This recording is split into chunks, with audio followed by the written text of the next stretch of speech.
My husband missed the birth of our son. The game went into overtime, he texted. His sister said, some people are too dramatic about labor. I held my baby alone. Until the nurse walked in carrying a small locked box. Someone told me to give you this, if he didn't show. The pregnancy test trembled in my hands like a leaf in winter wind. 2 pink lines stared back at me, bold and undeniable. My heart hammered against my ribs as I pressed my palm against my still flat stomach, imagining the tiny life growing inside. This was it, the moment I'd dreamed about since I was a little girl playing with dolls. I burst through the bathroom door, test clutched in my fist like a winning lottery ticket. Andrew. I called out, my voice cracking with excitement. Andrew, come here. You have to see this.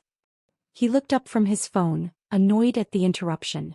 His eyes flicked to the test, then back to his screen. Okay, he said like I just told him we were out of milk. That's something. Something? My world had just shifted on its axis and he called it something? Before we continue, I want to thank you for joining me in sharing these stories that matter. If you believe that every woman deserves unwavering support during the most vulnerable moments of her life, please consider subscribing. It's free and helps us reach more mothers who need to hear this. Now let's see how this powerful story unfolds. The silence that followed felt like ice forming in my veins. I waited for him to jump up, to spin me around, to call his family. Instead, he scrolled through whatever was more important on his phone. The joy that had been bubbling in my chest began to deflate, slow and painful. Aren't you excited? I whispered, my voice barely audible. Sure, babe. Just processing. He didn't even look at me. That night, I lay awake planning our announcement. Maybe a cute photo with baby shoes? Or a cake with the words, coming soon, written in frosting. I imagined the squeals of delight, the congratulatory hugs, the immediate planning for baby showers and nursery colors. Sleep came fitfully, filled with dreams of tiny fingers and first steps. The first doctor's appointment arrived like Christmas morning in my mind. I'd taken time off work, bought a special notebook to record everything the doctor said. I even packed snacks for Andrew, knowing he got cranky when he was hungry. He never showed up. I sat in that sterile waiting room, surrounded by glowing couples holding hands, my phone buzzing with his excuses. Emergency meeting came up. You'll be fine. Just get the basic info. The nurse called my name and I walked into that examination room alone. Dr. Martinez smiled warmly as she squirted cold gel on my stomach, but her eyes kept darting to the empty chair beside me. Where's Daddy today? She asked gently. Work emergency, I lied, the words tasting bitter in my mouth. The heartbeat filled the room, fast, strong, determined. I stared at the grainy ultrasound image, trying to make out a nose or tiny fingers, and felt tears streaming down my cheeks. This was supposed to be our moment. Instead, I was sharing it with a kind stranger who handed me tissues and pretended not to notice my wedding ring. That evening, I showed Andrew the ultrasound photos with shaking hands. He glanced at them for maybe 3 seconds before setting them on the kitchen counter next to junk mail and grocery store flyers. Cool, he said. Looks like a blob. Our baby. A blob. The second appointment came and went the same way. Then the third. Each time, Andrew had a more elaborate excuse. Client presentation. Boss called an emergency meeting. Traffic was insane. I stopped asking him to come. The disappointment was becoming too heavy to carry. Family dinners became exercises in survival. Every Sunday at Penelope's house, I'd sit at that oversized dining table, my hand instinctively moving to my growing belly, hoping someone would notice. Ask questions. Show excitement. Instead, I got stares. Penelope's eyes would narrow whenever she looked at me, like I was a puzzle she couldn't solve. Violet would whisper something in her ear, and they'd both glance my way with expressions I couldn't quite read. Pity? Disgust? Disapproval? You look tired, Penelope said one evening, her voice dripping with false concern. Are you taking care of yourself? I'm fine, I replied, forcing a smile. Just the usual pregnancy stuff. Pregnancy stuff, she repeated as if tasting something sour. You know, some people aren't cut out for motherhood. It's nothing to be ashamed of.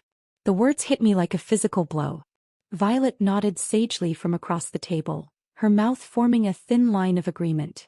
I think I'll be a good mother, I said quietly, my voice barely above a whisper. Penelope leaned forward, her perfectly manicured nails drumming against the tablecloth. Sweetie, you can barely manage your own life. You called in sick 3 times last month. You cry at commercials. Are you sure this baby is a good idea? The room fell silent except for the ticking of the grandfather clock in the corner. Andrew said nothing. He didn't defend me, didn't tell his sister to back off. He just cut his steak and chewed slowly as if the conversation didn't concern him. I excused myself to the bathroom and cried until my eyes were swollen and red. When I returned, they were discussing vacation plans for next summer. Plans that apparently didn't include accommodating a newborn. The worst part was watching Andrew with Aria's children. Every weekend he'd transform into this amazing uncle figure. He'd arrive at her house with bags full of toys and treats, his face lighting up the moment those kids ran to him. He'd spend hours teaching them to throw a football, helping with homework, building elaborate pillow forts. Uncle Andrew is the best, 7-year-old Mason would shriek, launching himself into Andrew's arms. I'd watch from the kitchen window as Andrew lifted the boy high into the air, both of them laughing until their sides ached. The tenderness in his eyes, the patience in his voice. Where was that energy when I asked if we could start buying baby items? We have time, he'd say whenever I brought up cribs or car seats. Don't be so pushy about it. As if wanting to prepare for our child made me demanding. Aria's house became a shrine to her children. Photos everywhere, artwork covering the refrigerator, toys scattered lovingly across every surface. Our house remained unchanged, as if the pregnancy was something happening to someone else entirely.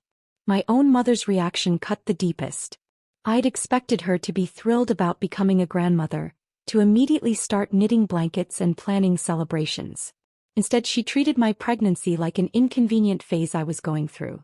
Mom, want to feel the baby kick? I asked during one of our coffee dates, placing her hand on my rounded belly. She pulled away as if I'd burned her. That's okay, dear. I'm sure it's nice. Nice. My child's first movements were nice. When I brought up potential names, she'd suddenly remember something urgent she needed to discuss about her book club or the neighbors. When I mentioned being scared about labor, she'd wave her hand dismissively. You're being dramatic as usual. Women have been having babies for thousands of years. You'll figure it out. Dramatic. The word followed me everywhere, an invisible scarlet letter that made me question every emotion, every concern, every moment of joy I dared to feel. The isolation was suffocating. I'd scroll through social media watching other pregnant women surrounded by supportive families, elaborate baby showers, partners who seemed genuinely excited. The contrast made my chest ache with a loneliness so profound it felt like drowning. Then there was Chelsea. She didn't make grand gestures or offer unsolicited advice. She simply showed up.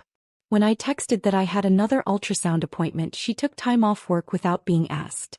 When morning sickness left me unable to eat anything but crackers, she appeared at my door with homemade soup and ginger tea. You don't have to do this, I told her one afternoon as she folded tiny clothes I'd secretly bought for the baby.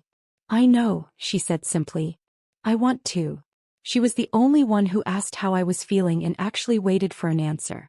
The only one who touched my belly with reverence instead of obligation. The only one who understood that this pregnancy wasn't just about the baby. It was about me becoming a mother, scared and excited and desperately in need of support. Those quiet moments with Chelsea became my lifeline, the only evidence that my joy mattered to someone. While everyone else wished away my pregnancy, she helped me embrace it, one gentle gesture at a time. The pain hit me at 11:47 p.m. on a Tuesday, ripping through my lower back like lightning splitting a tree. I'd been lying in bed, one hand resting on my swollen belly, listening to Andrew's steady breathing beside me. The contraction lasted 30 seconds. I counted every single one, before releasing its grip and leaving me gasping. Andrew, I whispered, shaking his shoulder gently. I think it's starting. He mumbled something incoherent and rolled away from me. The second contraction came 12 minutes later, stronger this time, wrapping around my entire midsection like a vice. I gripped the bedsheets and breathed through it the way we'd practiced in those classes I attended alone. By 1:15 a.m., they were coming every 8 minutes. I sat on the edge of our bed, timing each wave with the stopwatch on my phone, my hands trembling as I finally accepted what was happening. This was it. After 9 months of being ignored, dismissed, and wished away, my baby was ready to make his entrance. Andrew. I said louder, my voice cracking with urgency. The contractions are regular. We need to go to the hospital. He cracked one eye open, squinting at me in the darkness. Are you sure? First babies usually take forever. Can't this wait until morning? Another contraction seized me before I could answer, forcing me to my feet and into a swaying motion that seemed to help with the pain. When it passed, I was crying. I'm sure, I whispered. Please. He sighed dramatically, the sound of a man being asked to perform the most unreasonable task imaginable. Fine. Let me get dressed. While he moved with the urgency of someone heading to a dentist appointment, I called the list of numbers I'd carefully programmed into my phone months ago. The family members who were supposed to care. The people who should be racing to witness this miracle. Andrew's phone buzzed with my text. His response came immediately. Game went into overtime. I stared at those 4 words until they blurred together. Not, I love you. Not, I'm coming. Not even good luck. Just an excuse about a basketball game that mattered more than the birth of his son. My fingers shook as I scrolled to the next number. Penelope. Surely she'd want to be here for her nephew's arrival despite everything. The call went straight to voicemail. Her voice, crisp and professional. You've reached Penelope. Leave a message. Penelope, it's me. I'm in labor. We're heading to the hospital now. I thought. I hoped you'd want to be there. My voice broke on the last word. Violet's phone rang 6 times before cutting to voicemail. Zach's did the same. Ella's went straight to the automated message.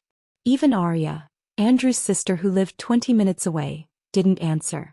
By 3:30 a.m. I was in a hospital bed, wearing a thin gown that made me feel exposed and vulnerable. The fluorescent lights buzzed overhead, casting everything in a harsh, clinical glow. Andrew had reluctantly driven me there, then immediately found the most comfortable chair in the corner and dozed off. First baby? Asked Nurse Patricia, a woman in her 50s with kind eyes and gentle hands. Yes, I managed between contractions which were now coming every 5 minutes. Where's your family? Your mom? Sisters. I glanced at Andrew's sleeping form, then at my phone, which showed 0 missed calls and 0 new messages. They're busy tonight. Patricia's expression softened with understanding. She'd probably seen this before. Women laboring alone while their support systems failed them. She squeezed my hand briefly before checking my progress. 4 centimeters, she announced. You're doing great, honey. The hours crawled by with mechanical precision. Contractions came and went like ocean waves, each one stronger than the last. I breathed through them, gripped the bed rails and watched the door hopefully every time footsteps echoed in the hallway. Surely someone would come. Surely Andrew would wake up and realize the magnitude of what was happening. Surely my phone would ring with frantic apologies and promises to rush right over. Instead, the silence stretched endlessly, broken only by the rhythmic beeping of monitors and Andrew's occasional snore. At 6:45 a.m., my water broke with a gush that soaked the sheets and sent a fresh wave of panic through my chest. The contractions became relentless, giving me barely 30 seconds between each crushing wave. Andrew. I called out, my voice hoarse from hours of controlled breathing. Andrew, wake up. He stirred, rubbing his eyes. What time is it? The baby's coming. Really coming. Call your family. He fumbled for his phone, squinting at the screen. The game ended at 2 a.m. They're probably all asleep. While I was bringing his child into the world, they were all asleep. That's when I heard running footsteps in the hallway, rapid, determined, getting closer. My heart leaped with desperate hope. Finally, someone had come. Chelsea burst through the door like a hurricane, her hair plastered to her head from the downpour outside, her jacket dripping puddles onto the sterile floor. Her eyes were wild with worry and exhaustion, like she'd been driving through the night. I'm sorry, she gasped, rushing to my bedside. I came as soon as I got your message. Traffic was horrible and then I couldn't find parking and... You came, I sobbed, reaching for her hand. You actually came. She squeezed my fingers tight, her presence immediately filling the emotional void that had been consuming me for hours. Of course I came. I wouldn't miss this for anything. The next few hours blurred together in a haze of pain, exhaustion and Chelsea's steady voice guiding me through each contraction. She wiped my forehead with cool cloths, held my hand when the pain became unbearable, and argued with the nurses when they tried to rush procedures I wasn't ready for. She needs more time, Chelsea insisted when one nurse suggested speeding things along. Let her body do what it needs to do. Andrew woke up occasionally to check his phone or ask if anything had happened yet, then dozed off again like this was just another Tuesday.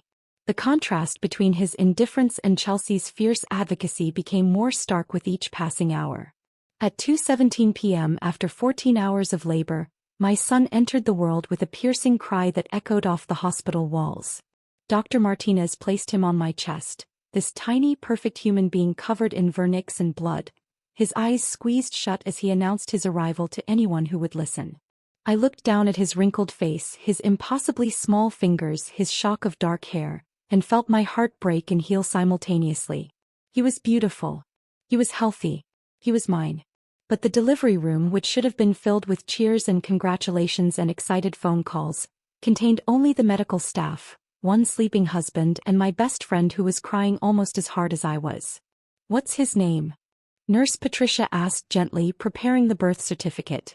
I looked at Andrew, hoping he'd participate in this moment at least. He glanced up from his phone long enough to shrug. "Whatever you want." "James," I whispered, the name I'd been saving in my heart for months. "James Andrew." Even after everything, I gave our son his father's name. "Emergency contact?" Patricia continued. I paused, looking around the nearly empty room. At Andrew, who had already returned to his phone. At the door, which remained closed to all the family members who couldn't be bothered to witness this miracle. "Just me," I said finally, my voice steady despite the tears streaming down my cheeks. As they cleaned James and weighed him, I counted the silence. No congratulatory calls flooding in. No flower deliveries. No excited relatives demanding to hold their newest family member. Just the quiet beeping of machines and Chelsea's gentle humming as she helped me through the first moments of motherhood. The loneliness felt heavier than the contractions had, settling into my chest like a physical weight I'd carry forever. In that recovery room, holding my perfect son while the world moved on without us, I finally understood the true meaning of being alone. The soft knock barely registered above the steady hum of medical equipment. I was lost in studying James's tiny fingernails, marveling at how perfect they were, when Nurse Patricia opened the door with unusual hesitation. "Excuse me, honey," she said, her voice carrying a strange formality I hadn't heard before. "I have something for you." She held a silver box about the size of a jewelry case, its surface gleaming under the harsh hospital lights. An intricate lock secured the front, and a small brass nameplate caught my eye. The metal felt cool and heavy in my hands, substantial in a way that suggested importance. "This came from a law office downtown," Patricia continued, glancing at Chelsea with obvious curiosity. "The delivery man was very specific. He said to give it to you only if you were alone during your delivery." My heart stuttered. "Alone?" "He had a list of names," she said, pulling a folded paper from her pocket. "He said if any of these people were here with you, I should hold on to this until they left." The paper trembled in my free hand as I unfolded it. There, in neat legal printing, were the names that had haunted my pregnancy. Andrew Mitchell, Penelope Mitchell, Violet Chin, Zachary Ross, Ella Santos, Aria Mitchell. Everyone who should have been here. Everyone who wasn't. "I don't understand," I whispered, looking at the box with growing apprehension. "Who sent this?" Patricia shrugged sympathetically. "The law firm of Henderson and Associates. That's all I know, sweetie." Chelsea moved closer, her eyes fixed on the mysterious container. "Should I?" "Stay," I said quickly. "Please stay." The lock was old-fashioned, requiring a small key that hung from a delicate chain wrapped around the box. My fingers shook as I inserted it, the mechanism clicking with a sound that seemed to echo through the quiet room. The lid opened with a soft creak, revealing burgundy velvet lining that looked expensive and well-maintained. Nestled inside was a thick envelope, sealed with dark red wax that bore an imprint I recognized immediately. "Oh my God," I breathed, nearly dropping the box. It was my father's signet ring impression.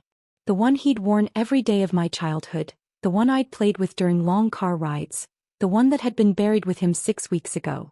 "What is it?" Chelsea asked, her voice barely above a whisper. "It's from my dad." The words came out strangled, like my throat had forgotten how to work. "But that's impossible." He's been gone for over a month. Jackson Reeves had died suddenly of a heart attack in his sleep, leaving behind a will that seemed straightforward and a daughter who thought she knew everything about his life. Apparently she'd been wrong. Chelsea gently took James from my arms, settling him in the hospital bassinet so I could focus on the envelope. The wax seal cracked under my thumb, releasing the faint scent of the cologne my father had worn, something woody and warm that made my chest ache with longing. The paper inside was thick, expensive stationery with his law firm's letterhead. But the handwriting was unmistakably his, the same careful script that had signed birthday cards and school permission slips throughout my childhood. "My dearest daughter," it began, and I had to stop reading to wipe my eyes. "If you're reading this letter, then my worst fears have come true. You're holding our son, and yes, I know it's a boy. The technician at your 20-week ultrasound was my client's daughter, and you're alone." I looked up at Chelsea, who was rocking James gently while watching me with concern. How could he have known? "Keep reading," she urged softly. "I've watched your husband's family for months now, sweetheart. I've seen how they treat you, how they dismiss your joy, how they make you feel small and unwanted. I hoped I was wrong. I prayed they would prove me wrong when it mattered most." The letter blurred as tears fell onto the paper. My father's voice seemed to fill the room, steady and protective in a way I desperately needed. "If they failed you, if they couldn't be bothered to show up for the most important day of your life, then they don't deserve what I'm about to give you." My hands shook as I turned the page, revealing documents that made my breath catch. Legal papers, property deeds, stock certificates, all bearing my name in bold, official print. The Riverside property on Maple Street. Remember the big house with the wraparound porch that you loved as a child? I bought it 3 years ago. It's worth $1.3 million and it's yours. Free and clear. I nearly dropped the papers. That house had been my favorite when we'd driven through the wealthy neighborhood during my teenage years. I'd pointed it out every time, telling Dad I'd live there someday. He just smiled and said we'd see. The Evergreen Soap Company. You remember how I used to joke about buying it, just for fun, when their stock was cheap? Well, I did. 15% ownership, generating about $80,000 annually in dividends. Also yours. Chelsea leaned over my shoulder, her eyes widening as she scanned the documents. "Are you seeing this?" "There's more," I whispered, turning to the next page. "The trust fund I established contains an additional $400,000 in various investments.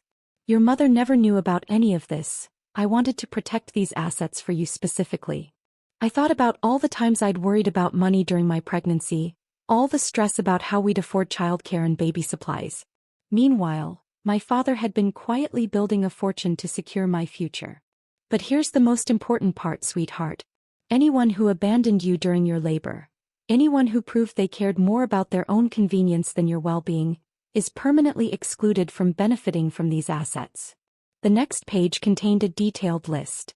Andrew's name was there, along with specific clauses about spousal property rights being voided due to failure to provide emotional support during childbirth. Penelope, Violet, Zach, Ella, and Aria were all listed as excluded beneficiaries due to absence during grantor's daughter's labor. I had a private investigator confirm that each of these individuals received notification of your due date and labor onset. Their absence was a choice, not an oversight.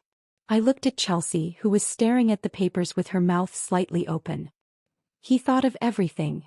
There's one more thing," I said, noticing another document at the bottom of the envelope. It was a codicil to his will, dated just 2 weeks before his death. In it, he named James as a beneficiary of a separate trust fund containing $200,000, to be accessed when he turned 18. "Your son will never want for anything," the letter continued. "He'll have opportunities that no one can take away from him. And you, my darling girl, will never have to depend on people who don't appreciate your worth." The final paragraph was written in slightly shakier handwriting, as if he'd been emotional while writing it. "I wish I could be there to hold your hand to tell you how proud I am to be the first to hold my grandson. But if I can't be there in person, at least I can be there in spirit, and in the security these gifts will provide.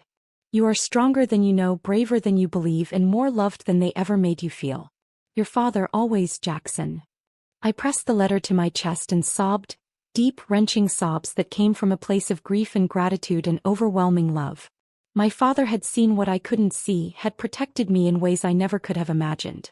James began to fuss in his bassinet and Chelsea quickly brought him back to me. As I held my son against my chest, surrounded by documents that would change our lives forever, I felt my father's presence as strongly as if he were standing beside me. He'd given me more than money or property. He'd given me proof that I mattered, that my pain had been valid, that my worth wasn't determined by those who'd failed to see it. For the first time since labor began, I wasn't alone. The hospital room door swung open with theatrical timing, as if the universe had orchestrated this moment for maximum impact. Andrew strutted in first, his hair still perfectly styled despite supposedly rushing from wherever he'd been. Behind him, Ella followed with a bouquet of grocery store carnations and a smile that looked practiced in the bathroom mirror. "Baby!" Andrew exclaimed, his voice booming with false enthusiasm. "I'm so sorry we're late. You know how crazy traffic gets downtown." I glanced at the clock on the wall. 4:47 p.m. James had been born over 2 hours ago. The birth certificate lay completed on my bedside table, my signature still drying in the mother section. The father line remained conspicuously blank. "Traffic," I repeated flatly, my voice carrying none of the warmth they expected. Ella rushed forward with her flowers, her heels clicking against the linoleum floor. "Oh my goodness, congratulations. I feel terrible we missed everything. I was in the middle of a client meeting when I got the message and then Andrew had to finish up at the office and you know how these things go." "No," I said quietly, cutting through her rambling excuses. "I don't know how these things go." Chelsea moved protectively closer to my bed, the legal documents still clutched in her hands. She'd been helping me organize them when the door burst open, and now she watched Andrew and Ella with the wariness of someone who'd witnessed 14 hours of abandonment. Andrew's gaze swept the room, finally landing on the bassinet where James slept peacefully. His expression shifted into something that might have been wonder or possession. I couldn't tell the difference anymore. "There he is," he breathed, stepping forward with outstretched arms. "Let me hold my son." The word "my" hit me like a physical blow. After everything, the missed appointments, the dismissive comments, the game that went into overtime, he still believed he had the right to claim ownership. I stood slowly, my body still aching from labor, and positioned myself between Andrew and the bassinet. "No." His arms froze mid-reach, confusion flickering across his features. "What do you mean no? He's my baby too." "Is he?" The question hung in the air like smoke. Because fathers usually show up for births. Fathers usually care more about their children than basketball games. Ella shifted uncomfortably, her flowers wilting in the sudden tension. "Come on, don't be like this. We're here now. That's what matters." "We're here now," I repeated, tasting the absurdity of those words. "You missed the most important moment of his life. Of my life. And you think showing up with gas station flowers makes it okay?" Andrew's face hardened, his patience wearing thin. "You're being dramatic. I had responsibilities. You can't expect me to drop everything just because." "Just because what?" My voice rose, all the pain and fury of the past 9 months erupting at once. "Just because your son was being born? Just because your wife needed you?" "You're overreacting," he said, using that familiar dismissive tone that had gaslighted me through months of pregnancy. "Women have babies every day. It's not like you needed me there." The silence that followed was deafening. Even Ella seemed to realize the magnitude of what he'd just said, her face paling as she took a small step backward. Chelsea moved beside me, her jaw set with determination. "Actually, there's something you both need to hear." She held up the legal documents, their official seals catching the fluorescent light. "These arrived today. From Jackson's law firm." Andrew's expression shifted from confusion to suspicion. "What kind of documents?" "The kind that explain exactly what your absence cost you," Chelsea said, her voice steady and clear. She began reading from my father's letter, each word falling into the room like stones into still water. "If you're reading this letter, then my worst fears have come true. You're holding our son and you're alone." Andrew and Ella exchanged glances, uncertainty creeping into their faces. Chelsea continued, her voice growing stronger with each revelation. "Anyone who abandoned you during your labor, anyone who proved they cared more about their own convenience than your well-being, is permanently excluded from benefiting from these assets." "Assets?" Ella whispered, sinking into the visitor's chair. The Riverside property worth $1.3 million, Chelsea read. 15% ownership in Evergreen Soap Company. A trust fund containing $400,000. All exclusively in her name. Andrew's face went through a series of expressions: confusion, disbelief, and finally dawning horror. That's impossible. The old man never mentioned any of this. He didn't mention it because he knew, I said, finding my voice again. He saw what you all were. He watched you dismiss me, ignore me, hope I'd just disappear. So he made sure I'd never need any of you. Chelsea turned to the specific exclusion clause, her voice carrying the weight of legal finality. Andrew Mitchell, spouse, is permanently excluded from all marital property claims related to these assets due to failure to provide emotional support during childbirth. The color drained from Andrew's face. You can't be serious. There's no way that's legally binding. Oh, but it is, Chelsea said, holding up the notarized documents. Your father-in-law was a lawyer, remember? He knew exactly how to structure this to be ironclad. Ella leaned forward, her voice shaking. What about the rest of us? Penelope? Violet? All excluded, I said, watching their world crumble in real time. Every single person who couldn't be bothered to show up today. Every person who treated my pregnancy like an inconvenience. You're all locked out. Andrew began pacing, his hands running through his hair. This is insane. You can't just cut family out like this. I didn't cut anyone out, I said calmly. You cut yourselves out.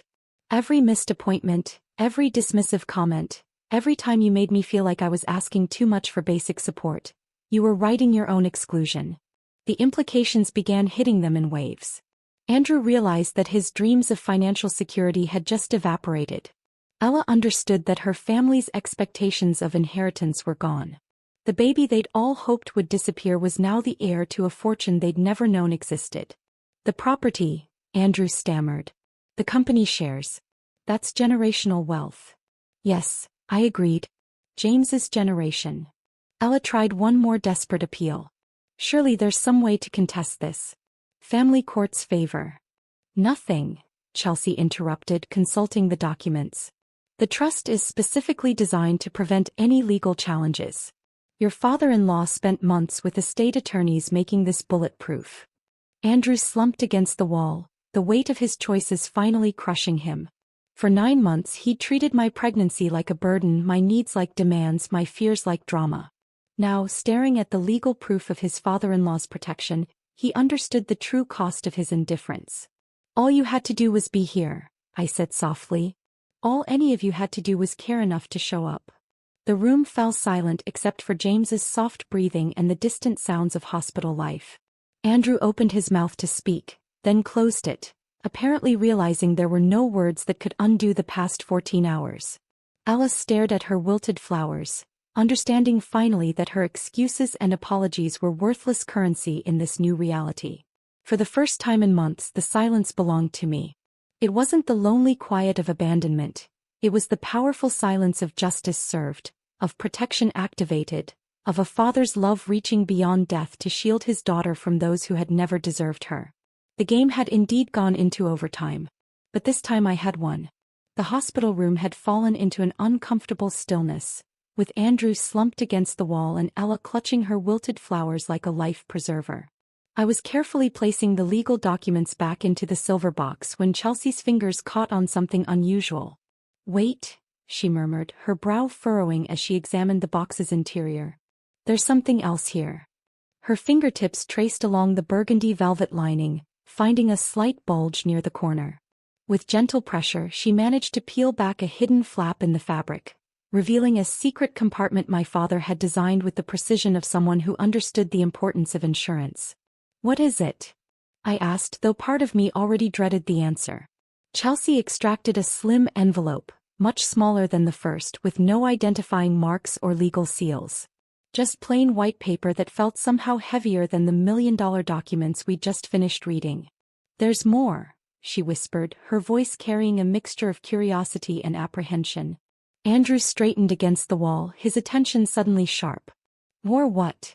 I ignored him, focusing entirely on the envelope in Chelsea's hands. Something about its simplicity made it seem more dangerous than all the legal papers combined. This wasn't about money or property. This felt personal. Chelsea opened it carefully, revealing what appeared to be printed screenshots of text messages. The phone numbers were blocked out, but the names at the top of each conversation thread made my stomach clench with recognition. These are. I started, then stopped, my throat closing as I read the first exchange. Penelope's name appeared above a series of messages dated throughout my pregnancy. Her words, preserved in digital amber, laid bare the calculated cruelty I'd sensed but never been able to prove. She's getting too comfortable with this pregnancy thing, one message read. Someone needs to reality check her before she gets completely delusional. The response came from a number labeled AM. Andrew's initials. What do you suggest? Push her. Hard. Make her question everything. If she's going to fall apart, better it happens before the baby comes. Chelsea's hand trembled as she held the papers. How did your father get these? I thought about the private investigator mentioned in his letter, the man who'd confirmed everyone had received notification of my labor. Apparently, his surveillance had gone much deeper than just tracking attendance. The next screenshot showed Andrew's response. Good thinking. If she breaks before the baby, I keep everything. Clean slate. The words hit me like ice water, each letter crystallizing the suspicions I'd tried so hard to dismiss. There it was, in his own words. The hope that I would crumble, that the pregnancy would destroy me, that he could emerge from the wreckage with his freedom intact. No child, no drama, his next message read. Back to the way things were. Ella gasped from her chair, apparently reading over my shoulder. Andrew, you didn't actually. Shut up, he snapped, his face flushing red with embarrassment and rage. Those messages are taken out of context. What context? I asked, my voice surprisingly steady. What context makes hoping your wife has a breakdown acceptable? More screenshots revealed the scope of their conspiracy. Violet had contributed her own suggestions. Cancel plans when she needs support. Make her feel isolated. Zach had added, question every decision she makes. Call it concern. Even my mother appeared in the exchanges, her number showing messages that made my chest ache with a different kind of betrayal. She's always been dramatic. This pregnancy is just making it worse. Don't enable her. The evidence painted a picture of systematic emotional manipulation, a coordinated effort to undermine my confidence and push me toward a breaking point that would have benefited everyone except me and my baby. You planned this, I said, looking directly at Andrew. All of it. The dismissals, the isolation, the constant questioning of my feelings. You actually strategized how to break me. He pushed himself off the wall, his hands clenched into fists. You're twisting everything. Those were just frustrations. Venting to family. Venting. Chelsea stood up, her protective instincts flaring. This is a blueprint for psychological abuse. The final screenshot was the most damning. A group chat that included everyone who should have been at the hospital today, discussing their collective decision to skip my labor. Let her do it alone, Penelope had written. Maybe she'll finally understand she's in over her head. Andrew's response, agreed. Natural consequences. Ella had contributed. If she can't handle labor without constant support, how's she going to handle motherhood? Even Arya, whose children Andrew doted on, had chimed in. Some people need to learn the hard way. I stared at the evidence of their coordinated cruelty, feeling something shift inside me like tectonic plates finally settling into place. The gaslighting, the dismissals, the constant undermining. It hadn't been in my head. It had been real, planned, deliberate. You gambled on me falling apart, I said, my voice growing stronger with each word. You bet that pregnancy would break me, that labor would destroy me, that I'd prove myself unfit to be a mother. Andrew's face had gone pale, his earlier confidence evaporating as he realized the implications of having his conspiracy documented and legally preserved. But here's what you didn't count on, I continued, gathering the screenshots with steady hands. You didn't count on my father seeing through all of you. You didn't count on me being stronger than your worst expectations. And you definitely didn't count on your cruelty being rewarded with permanent exile from everything you thought you'd inherit. The room fell silent except for James's soft breathing. Looking at these messages, I realized I didn't need to scream or rage or demand explanations. The validation I'd spent months seeking was right here in black and white. Proof that my pain had been intentional, my isolation manufactured, my fears dismissed by design. But rather than devastating me, the evidence felt like liberation. Every doubt I'd harbored about my own perceptions dissolved. Every moment I'd questioned whether I was being too sensitive or dramatic was reframed as justified intuition. I stood slowly, my body still tender from labor but my spirit stronger than it had been in months. "Chelsea, help me pack James's things." "Where are you going?" Andrew demanded, panic creeping into his voice. "Somewhere you're not," I replied simply. I gathered the few personal items I'd brought to the hospital, folding them around the silver box like treasure. Chelsea helped me navigate the discharge paperwork while Andrew and Ella sat in stunned silence, apparently processing the full scope of their exposure.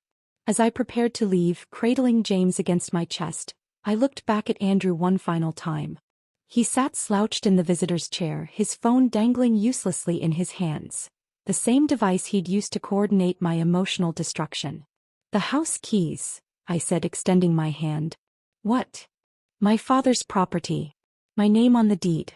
Your conspiracies documented and witnessed. Hand over the keys to what was never really yours." He fumbled in his pocket, producing our house keys with shaking fingers. As they dropped into my palm, I felt the weight of my new reality. Financially independent, legally protected, and finally free from people who had never deserved my trust. I walked out of that hospital room without looking back, carrying my son and my strength into a future they would never be able to touch. Chelsea's guest bedroom became a sanctuary I never knew I needed. The pale yellow walls caught the morning sunlight just right, filtering it into something gentle and warm that made James's skin glow like honey. For 3 months, this became our world. Quiet feedings at 2 a.m., soft lullabies hummed while folding tiny clothes, morning walks where James would stare wide-eyed at leaves rustling overhead. "He's getting so big," Chelsea whispered one evening, watching James grip her finger with surprising strength. "Look at those cheeks." I smiled, feeling a contentment I'd forgotten was possible. Here, in this cocoon of friendship and protection, I could simply be a mother. No judgment, no manipulation, no constant questioning of my instincts. Just the pure joy of watching my son discover the world one day at a time. The outside world, however, refused to stay quiet. My phone buzzed constantly with messages I refused to read. Andrew's contact appeared on my screen so frequently that Chelsea finally suggested blocking him entirely. But something perverse in me wanted to witness his unraveling, to watch him scramble for what he'd thrown away so carelessly. His voicemails started desperately cheerful. "Hey babe, just checking in. Hope you and the little guy are doing well. Call me back when you get a chance." Within a week, the tone shifted to panic. "This is getting ridiculous. You can't just disappear with my son. We need to talk about this like adults." By the 3rd week, he'd moved into full-blown pleading. "I know I messed up, okay? I get it. But this silent treatment isn't helping anyone. James needs his father." I deleted each message without listening to the end, but Chelsea caught fragments when they played too loudly. She'd shake her head, muttering things about audacity and too little too late. Social media became Andrew's new battlefield. He posted carefully curated photos from our early relationship. Romantic dinners, vacation snapshots. Images that painted him as the devoted boyfriend he'd never actually been. The captions grew increasingly desperate. "Missing my beautiful family today. Can't wait to hold my son again. #blessed, #dadlife, #family first." Friends who knew the truth began commenting with confusion and concern. Sarah from my old job wrote, "Wait, isn't your wife staying with Chelsea? Are you guys okay?" The post disappeared within an hour. Ella proved to be Andrew's most pathetic ambassador. She arrived at Chelsea's door on a rainy Tuesday afternoon, clutching a plate of homemade chocolate chip cookies and wearing an expression of manufactured remorse. "She's here," Chelsea announced, peering through the blinds. "With baked goods." "Let me guess," I said, not looking up from where James was practicing tummy time on his play mat. "Cookies and crocodile tears?" Chelsea opened the door just wide enough to be polite. "Can I help you?" "I need to talk to her," Ella said, her voice thick with emotion. "Please. I brought James some cookies. Well, for when he's older, obviously. I need her to know how sorry I am." "She's not interested in apologies," Chelsea replied smoothly. "But I'll take the cookies. James will appreciate them when he's ready for solid food." Chelsea, please. I know we messed up, but we're family. Family forgives each other. Family shows up, Chelsea said simply and closed the door. Through the window, I watched Ella stand on the porch for several minutes, her shoulders shaking with what might have been sobs. Eventually, she walked back to her car, her heels clicking mournfully against the wet pavement. You didn't have to do that, I told Chelsea later. Yes, I did. You're not ready and she doesn't deserve your energy. Meanwhile, Penelope launched her own campaign of damage control throughout their social circle. According to mutual friends who still spoke to me, she was spinning an elaborate narrative about my postpartum instability and dramatic overreaction to normal family dynamics. She's always been sensitive, Penelope apparently told anyone who would listen. The pregnancy hormones just made it worse. She'll come around once she realizes she's being unreasonable. But the will had become public knowledge among the extended family, and Penelope's attempts at controlling the narrative fell flat. People weren't buying her version of events when there was legal documentation proving systematic abandonment during childbirth. Marcus, Andrew's cousin, called to check on me directly. I don't know what they were thinking, he said during a brief conversation. My wife would have murdered me if I'd missed our daughter's birth for a basketball game. These small validations from unexpected sources reminded me that my father's protective instincts had been right. Not everyone was like Andrew's family. Not everyone would have abandoned me when I needed them most. As spring turned to summer, my strength returned in waves. The physical recovery from childbirth was nothing compared to the emotional healing that came from being surrounded by genuine care.